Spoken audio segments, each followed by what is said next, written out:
The latest and possibly final trailer for Avengers Endgame with its poster has been released. So what new surprises does this trailer have for us? Captain Marvel completely dolled up with her hair done. Just kidding, but it was a surprising contrast between the Captain Marvel in the Endgame trailer and the one in the Captain Marvel movie. Thor walks up to Captain Marvel and calls forward his weapon Stormbreaker. It speeds towards him, barely missing the Captain's face, to which she doesn't flinch, but does give the God of Thunder a cute smirk. However, this scene was actually at the end of the trailer, so there is much more to look at. Once again, the trailer begins with Tony Stark narrating.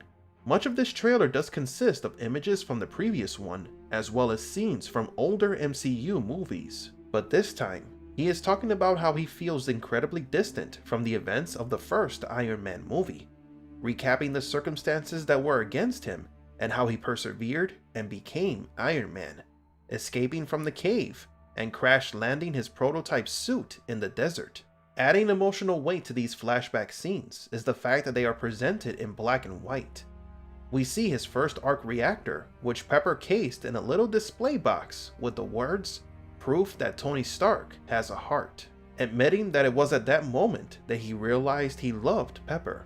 It then cuts to Tony in his ship floating in space, stating, with what sounds like regret in his voice, that he really hoped to be able to carry out one last surprise. The trailer then moves to Steve Rogers' Captain America, before he was chosen to participate in the Super Soldier project. We then see a content Clint Barton, Hawkeye, training a little girl, most likely his daughter, on how to use a bow. But it quickly changes to another scene with Natasha, Black Widow, meeting up with an emotionally broken Hawkeye.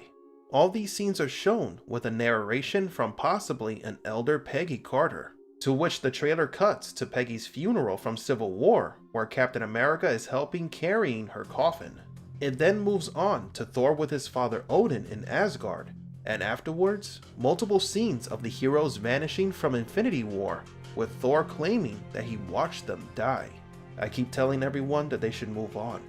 Some do, but not us.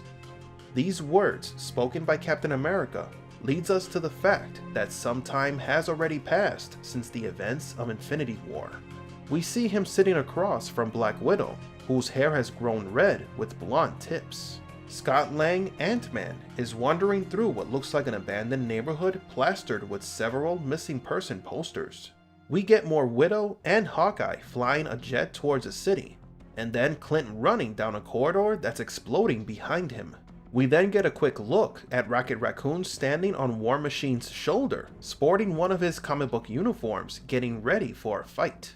We once again see Hawkeye with Captain America, showing off his new hairdo. As the trailer reaches its end, we hear some of the members reassuring that they will do whatever it takes, while more quick scenes with Thor, Nebula, and epic Captain America with his shield and others are shown, with one last shot of Ant-Man in miniature form jumping into action. And then the trailer ends with the epic shot of the Avengers walking together, wearing their red, white, and black uniforms. Oddly enough, Bruce Banner, the Hulk, is not among them, nor is Captain Marvel, Thor, or Rocket Raccoon. Though the trailer has many scenes from older films and the first Endgame trailer, there is still plenty of new material to get us hyped for this epic conclusion. The chances of getting another trailer are pretty slim due to the fact that the film is just around the corner. Be that as it may, I think this was more than enough to get us ready for Avengers Endgame. Tell me what you guys thought about this new trailer. That's all for today. Thank you for watching and have a marvelous day.